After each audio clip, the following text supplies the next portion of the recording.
मैं नरेंद्र कुमार शर्मा, सह आचार्य, राजकीय महाविद्यालय देवगढ़, जिला राजसमंद। प्रिय छात्रों, बीए थर्ड ईयर का इतिहास विषय के प्रथम प्रश्न पत्र राजस्थान का इतिहास में आज हम जिस विषय की चर्चा करेंगे वो राजस्थान के एक महत्वपूर्ण अंचल मेवाड़ से संबंधित है। मेवाड़ के गौरवशाली इतिहास में महाराणा राज सिंह का नाम बड़े आदर और सम्मान के साथ लिया जाता है। आज हम महाराणा राज सिंह के विषय में और उनके द्वारा किए गए कार्यों के विषय में आपके सम्मुख चर्चा करेंगे। महाराणा राज सिंह ने लगभग 28 वर्षों तक मेवाड़ की पुण्य भूमि पर अपनी सेवाएं प्रदान की। मेवाड़ की जनता को महाराणा राज सिंह ने अपने द्वारा किए गए कार्यों से न केवल अभिभूत किया अपितु मेवाड़ के इतिहास में अपने लिए भी महत्वपूर्ण स्थान सुरक्षित कर दिया। वो मेवाड़ की जनता में बड़े लोकप्रिय थे।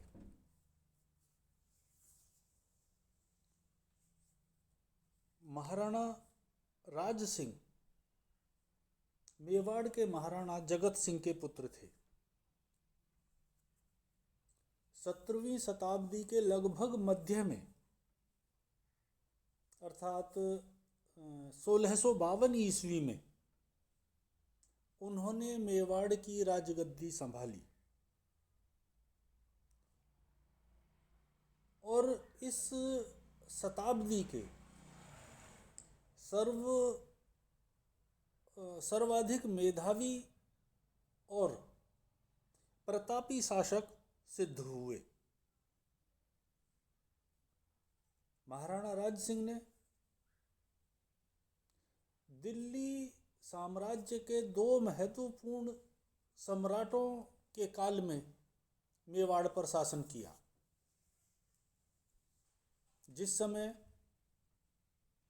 उनका मेवाड़ की राजगद्दी पर राज तिलक हुआ, उस समय दिल्ली की गद्दी पर मुगल सम्राट शाहजहां विराज रहा था और शाहजहां के उपरांत औरंगजेब ने जब सत्ता संभाली, उस समय में भी मेवाड़ की गद्दी को महाराणा राज सिंह सुशोभित करते थे। महाराणा राज सिंह ने शाहजहां और औरंगजेब के काल में अपनी आक्रामक तथा निर्भीक प्रवृत्ति का परिचय अपने कार्यों के माध्यम से दिया था। जिस समय महाराणा राज सिंह का राज्याभिषेक हुआ तो दिल्ली के सम्राट शाहजहां ने राज्याभिषेक के समय महाराणा राज सिंह को 5000 की जात और 5000 सवारों का मनसब प्रदान किया था। शाहजहां ने भेंट स्वरूप अनेकों हाथी और घोड़े, हीरे जवाहरात महाराणा राज सिंह को भेंट किए। जहाँ तक बात थी प्रारंभिक जीवन की, तो हमने बताया कि महाराणा राज सिंह शुरू से ही निर्भीक और निडर और आक्रामक प्रवृत्ति के स्वामी थे। उन्हें वीरता दाय रूप में प्राप्त हुई थी।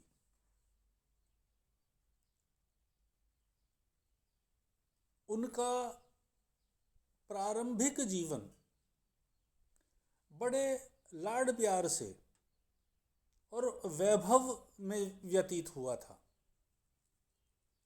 इसके बावजूद भी महाराणा राज सिंह की जो प्रवृत्ति थी वो बड़ी निर्भीक थी। सत्ता प्राप्ति के उपरांत हालांकि शाहजहां ने उन्हें 5000 मनसब प्रदान किया था और नजराने के रूप में अनेकों उपहार भेजे थे, लेकिन महाराणा राज सिंह ये अच्छी प्रकार जानते थे कि जब तक उनका स्वयं का राज्य और उसकी सीमाएं सुरक्षित नहीं होंगी तब तक उनके जीवन का कोई महत्व नहीं है। और इसी के निमित्त महाराणा राज सिंह ने अपने पिता महाराणा जगत सिंह के चित्तौड़ दुर्ग के मरम्मत के कार्य को सुचारू रखा और उसे पूर्ण भी कराया। महाराणा राज सिंह के द्वारा किए गए इस कार्य को दिल्ली के सम्राट शाहजहां ने उचित नहीं माना और चेतावनी स्वरूप सादुल खान को सेना के साथ चित्तौड़ की ओर प्रस्थान करने का आदेश दिया। और सादुल खान ने चित्तौड़ आकर पुनर्निर्माण के दौर से गुजर रहे चित्तौड़ के किले को और उसके कुछ कंगूरे और बुर्जों को गिरा दिया।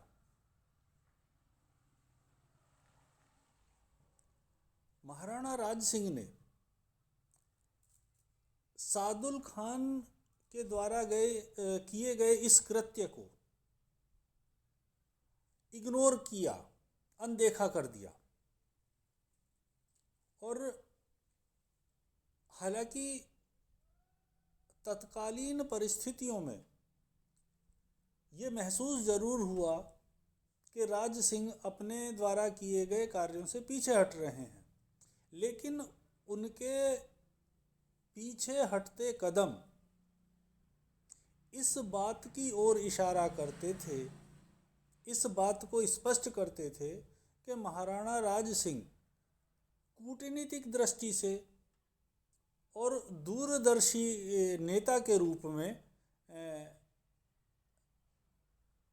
कार्य करते थे। कोई भी कार्य वो जल्दबाजी में या हड़बड़ी में नहीं करते थे। उन्होंने परिस्थितियों को देखकर, समझकर, दूरदर्शिता दिखाते हुए युद्ध न करने का निश्चय किया और शाहजहां से संधि होने से महाराणा ने अपने पुत्र को शाहजहां के दरबार में भेजा, जहां शाहजहां ने उसे सम्मानित किया। लेकिन जैसे ही महाराणा को अवसर प्राप्त हुआ तैसे ही उसने शाहजहां के द्वारा सादुल खान के माध्यम से कराए गए आक्रमण का प्रतिकार किया या उसके द्वारा किए गए अपने अपमान का बदला लेने के अवसर की तलाश करने लगा। और ये अवसर उसे शीघ्र ही प्राप्त भी हो गया। जिस समय शाहजहां बीमार था और शाहजादों में उत्तराधिकार के लिए संघर्ष चल रहा था, इस अवसर को राणा ने उचित माना। उत्तराधिकार के इस युद्ध में औरंगजेब ने राणा से दक्षिण में सहायता हेतु सेना मांगी, किंतु राज सिंह ने औरंगजेब को सेना उपलब्ध नहीं कराई। राणा ने इस स्थिति का लाभ उठाकर अपने आप को मजबूत बनाने में इस समय का उपयोग किया और 1658 ईस्वी में अपने राज्य के बाहरी मुगलों के थाने पर हमले करने प्रारंभ कर दिए। जिन क्षेत्रों में, जिन मुगल थानों में राणा राज सिंह ने हमले किए उनमें दरीबा, मांडल, बनेड, शाहपुरा, खरवाड़, जहाजपुर, फूलिया, सावर आदि को राज सिंह ने लूट लिया। दूसरी तरफ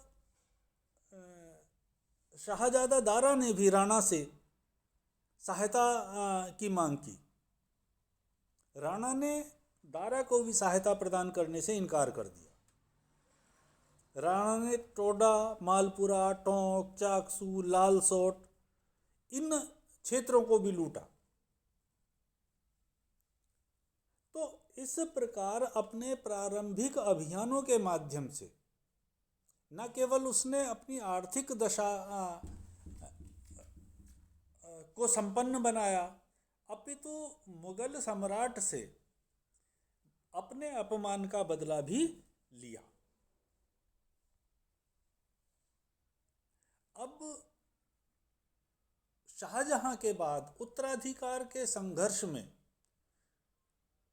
मुगल साम्राज्य का जो सिंहासन था वो औरंगजेब को प्राप्त होता है। औरंगजेब सत्ता प्राप्त करने के तुरंत उपरांत महाराणा राज सिंह के मनसब में वृद्धि कर देता है। 5000 जात और सवार के स्थान पर उसने उसके मनसब को 6000 कर दिया और गयासपुर, डूंगरपुर, बांसवाड़ा इन परगनों को भी उसने अधिकार क्षेत्र राणा राज सिंह के अधिकार क्षेत्र में दे दिया। राणा के आक्रमणों के फलस्वरूप इन राज्यों के शासकों ने राणा की अधीनता स्वीकार कर ली। राणा ने सेना के साथ किशनगढ़ पर अभियान किया तथा मान सिंह को बंदी बनाकर चारुमती से विवाह कर उसे उदयपुर ले आया। औरंगजेब, जो राजस्थान के इतिहासकार हैं, उनका ये मानना है कि राणा की आक्रामक प्रवृत्ति और वीरता से औरंगजेब भी आतंकित था और वो उस बात को भी नहीं भूला था कि किस प्रकार राणा ने उसकी सहायता करने से इनकार कर दिया था। ऐसी स्थिति में औरंगजेब ने 1669-70 में अनेक मंदिरों को नष्ट करने तथा कालांतर में हिंदुओं पर जजिया लगाने का आदेश प्रसारित किया। जजिया कर के विरोध में महाराणा ने औरंगजेब को एक पत्र लिखा और पत्र लिखकर वो इस बात को भली भांति जानता था कि मुगलों की जो प्रवृत्ति है या औरंगजेब की जो प्रवृत्ति है वो प्रतिक्रियावादी है, अतः वो संघर्ष की स्थिति से निपटने के लिए भी तैयारी करने उसने प्रारंभ कर दिया। उसने गिरवा के फाटक को मजबूत किया, अनेक किले के दीवारों तथा बुर्जों को अभेद बनाया और जो मारवाड़ के शासकों से सहायता की मांग भी की। 30 नवंबर 1679 को औरंगजेब अजमेर से मांडलगढ़ होते हुए मेवाड़ की ओर बढ़ा। औरंगजेब ने मेवाड़ के समस्त उत्तरी भूभाग को जीतकर मांडलपुर, बदनौर, चित्तौड़गढ़, भैंसौरगढ़, मंगरौल, कपासन, मथुरा, नगरी, उठाला, जीरण, नीमच, राजनगर, बेगू, बनेडा आदि स्थानों पर अपनी चौकियां स्थापित कर दी। 4 जनवरी 1680 को देबारी पर आक्रमण किया और यहाँ बने दरवाजे को तोड़कर मुगल चौकी की स्थापना कर दी गई। उदय सागर के समीप 24 जनवरी 1680 ईस्वी को मुगल सेना को राणा की सेना ने लूटकर बादशाह को चित्तौड़ की ओर जाने पर बाध्य किया। मुगल सेना के एक अन्य दल ने उदयपुर में प्रवेश कर जगन्नाथ मंदिर व लगभग 173 अन्य मंदिरों को लूटा। चित्तौड़ में बादशाह ने लगभग 66 देवालयों को नष्ट कर दिया।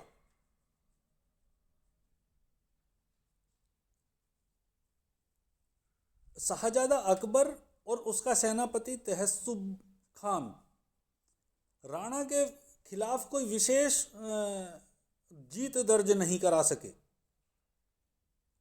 भीम सिंह ने ईडर व गुजरात के प्रदेशों को भी लूट लिया। राणा ने बदनौर के आक्रमण में भीम सिंह को बुलाकर इसे विफल किया।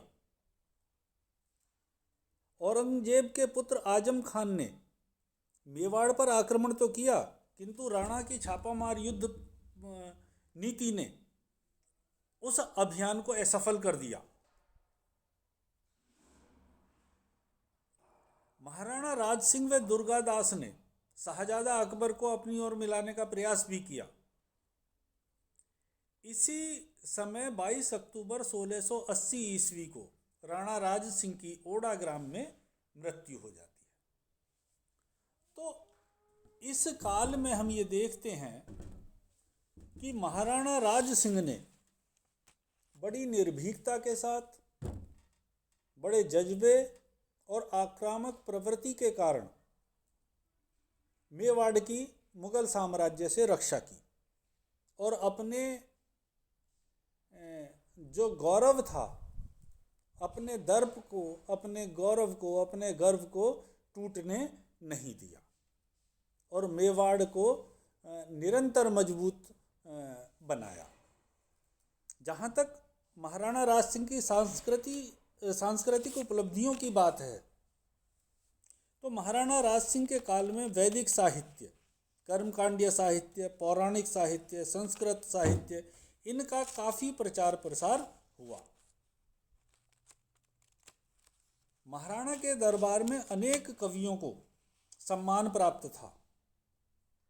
रणछोड़ भट्ट जो प्रमुख कवि थे, जो अपनी विद्वता के लिए संपूर्ण मेवाड़ में जाने जाते थे, इस काल में उन्होंने 2 काव्य ग्रंथों की रचना की, राज प्रशस्ति महाकाव्य और अमर काव्य। तो इससे ये पता चलता है कि महाराणा विद्वानों का, कवियों का संरक्षणदाता भी था। इसी काल में सदाशिव नाम का जो कवि था वो भी बड़ा महत्वपूर्ण था। उसने राज रत्नाकर नामक ग्रंथ लिखा। लाल भाट नामक कवि भी राज सिंह के काल में था। उसने महाराणा राज सिंह की प्रशस्ति में 101 छंदों का राज सिंह प्रभा वर्णनम लिखा। मुकुंद नामक कवि ने राज सिंहाष्टक नामक ग्रंथ लिखा।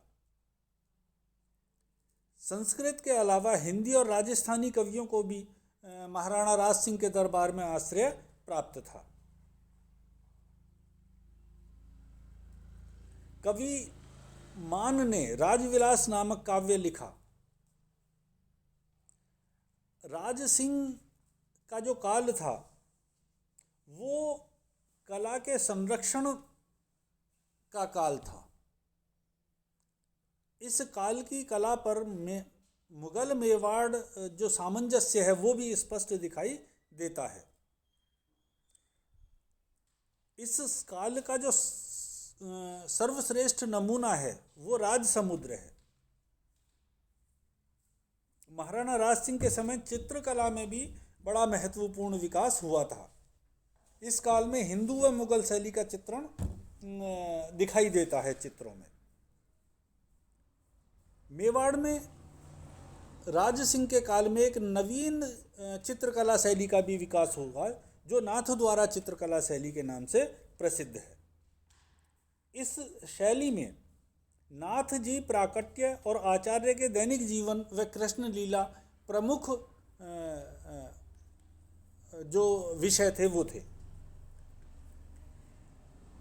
इस तरह इनके कार्यों को देखने के उपरांत ये लगता है कि महाराणा राज सिंह का काल हालांकि शांति का काल नहीं था, सारा समय उनका मुगलों के साथ संघर्ष में बीता, लेकिन उसके बाद भी ये काल सांस्कृतिक प्रगति का काल था।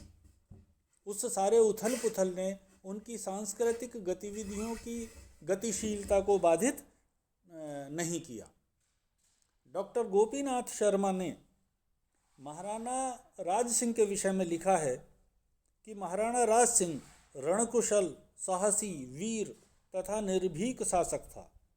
वह स्वयं अच्छा कवि व विद्वानों का प्रशंसक व पोषक था। पाश्चात्य इतिहासकार कर्नल टॉड ने भी राज सिंह के व्यक्तित्व के संदर्भ में लिखा है कि राणा राज सिंह ने अपने शासनकाल में राज्य के वैभव के लिए बहुत से कार्य किए। कर्नल टॉड ने तो यहाँ तक भी लिखा है कि मैं समझता हूँ कि संसार का कोई भी न्यायप्रिय मनुष्य अवश्य ही राणा राज सिंह की प्रशंसा करेगा।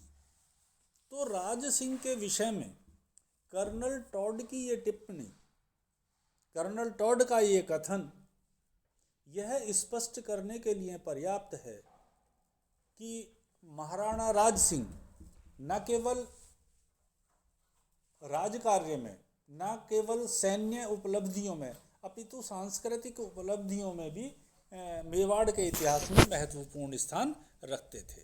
धन्यवाद।